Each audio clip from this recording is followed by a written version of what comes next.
जब दवाएं काम नहीं करती हैं और दुआओं का इंतजार बहुत लंबा हो जाता है, तब काम आता है हमारा साइंस, हमारा विज्ञान एक महिला को माँ बनने का सुख देता है। ये सुख ऐसा होता है जिसको सिर्फ महिला समझ सकती है।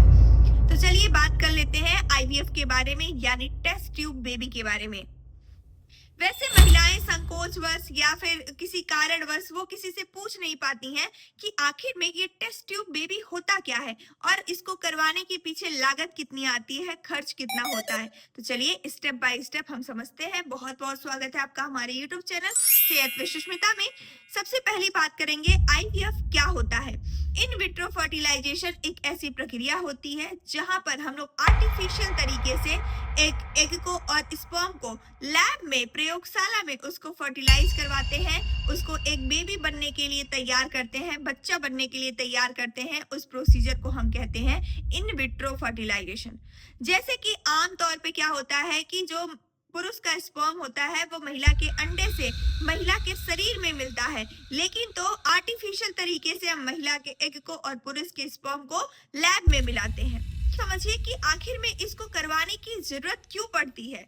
जब प्रोसीजर नेचुरली नहीं हो पाता है तब आर्टिफिशियल पे हम लोग जाते हैं। जैसे कि अगर महिला की उम्र बहुत ज्यादा हो गई है, जैसे कि 40 साल 45 साल के बाद ऐसा नहीं हो पाता है कि महिला माँ बन सके, वहां पर इस प्रोसीजर का सहारा लिया जाता है। अगर पुरुष का स्पर्म बहुत कम है, उसकी क्वालिटी कम है या फिर क्वांटिटी कम है, वहां पर इस प्रोसीजर के थ्रू होना पड़ता है।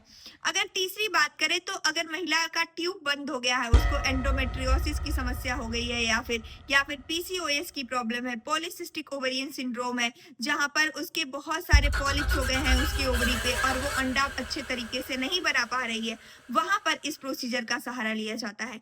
और भी ऐसी बहुत सारी बीमारियां हैं जहां पे आईवीएफ करवाने की जरूरत पड़ जाती है। तो ये कुछ कारण थे। चलिए समझते हैं स्टेप बाय स्टेप आखिर होता क्या है। तो सबसे पहला स्टेप होता है ओवेरियन स्टिमुलेशन, मतलब एक महिला सबसे पहले डॉक्टर के पास जाती है 10 से 12 दिन के लिए इंजेक्शन लेने, ताकि उसकी महिला की जो ओवरी होती है वो अपने आप को तैयार कर सके अंडे बनाने के लिए। वहां पे एक अंडा ओवरी को नहीं बनाना होता है, वहां पे बहुत सारे अंडे एक साथ मैच्योर किए जाते हैं, क्योंकि अगर एक फर्टिलाइज नहीं होगा, एक काम लायक नहीं होगा तो दूसरा होगा, दूसरा नहीं होगा तो तीसरा होगा। इसीलिए बहुत सारे अंडे एक टाइम पे महिला के शरीर में बनाए जाते हैं, मैच्योर किए जाते हैं। उसके बाद से दूसरा स्टेप होता है एग रिट्राइवल। अब जो महिला के शरीर में अंडे बने हुए हैं, जो एग्स बने हुए हैं, ओवम है, उनको हम लोग बाहर निकालते हैं। इसको हम लोग बाहर कैसे निकालते हैं, तो यहाँ पे महिला को एनेस्थीसिया, बेहोशी की एक सुई दी जाती है। यहाँ पे कोई दर्द नहीं होता है और उस अंडे को हम लोग बाहर निकालते हैं। तीसरा स्टेप होता है हमारा स्पर्म कलेक्शन। हम लोग पुरुष के, जो उसका पति होता है, उसके शरीर से हम लोग स्पर्म कलेक्ट करते हैं और स्पर्म को कलेक्ट करने के बाद एक प्रयोगशाला में, लैब में महिला के अंडे को पुरुष के स्पर्म को लैब में मिलाया जाता है और एक उसको पर्टिकुलर टेम्परेचर दिया जाता है जहाँ पे ये निषेचन की प्रक्रिया होती है, फर्टिलाइजेशन की प्रक्रिया होती है। अब आप एक टर्म को समझिएगा। एक टर्म आपने सुना होगा, इक्सी।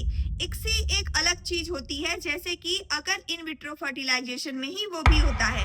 इक्सी क्या होता है कि अगर महिला का एग और पुरुष का स्पर्म आर्टिफिशियल, मतलब सुई से मिलाया जा रहा है, तब उसको हम कहते हैं इक्सी। वैसे क्या होता है कि हम एक पर्टिकुलर टेम्परेचर पे महिला के अंडे को और बहुत सारे स्पर्म को छोड़ देते हैं। अब जो स्पर्म सबसे ज्यादा ताकतवर होगा, मजबूत होगा, स्मार्ट होगा, फुर्तीला होगा, वो जाएगा और अंडे में घुस जाएगा। एक स्पर्म बस वो अंडे में घुस जाएगा, इस तरह से वो अंडा फर्टिलाइज हो जाएगा। ठीक है, लेकिन तो इक्सी में क्या होता है कि स्पर्म इतना, क्वालिटी उसकी सही नहीं होती है कि वो एग को फर्टिलाइज करे, एग को पार करके वो जाए। तो इसके लिए क्या करते हैं, हम लोग होल्डर से, माइक्रोस्कोप के नीचे अंडे को रखते हैं, होल्डर से उसको पकड़ते हैं और वहां पे एक निडल से एक स्पर्म को लेते हैं और अंडे में डालते हैं। अब यहाँ पर एक अंडा एक स्पर्म फर्टिलाइज होते हैं। इस प्रक्रिया को हम लोग कहते हैं इक्सी। आई होप ये क्लियर हो गया होगा। अब हम लोग समझते हैं कि आखिर में उसके बाद क्या होता है।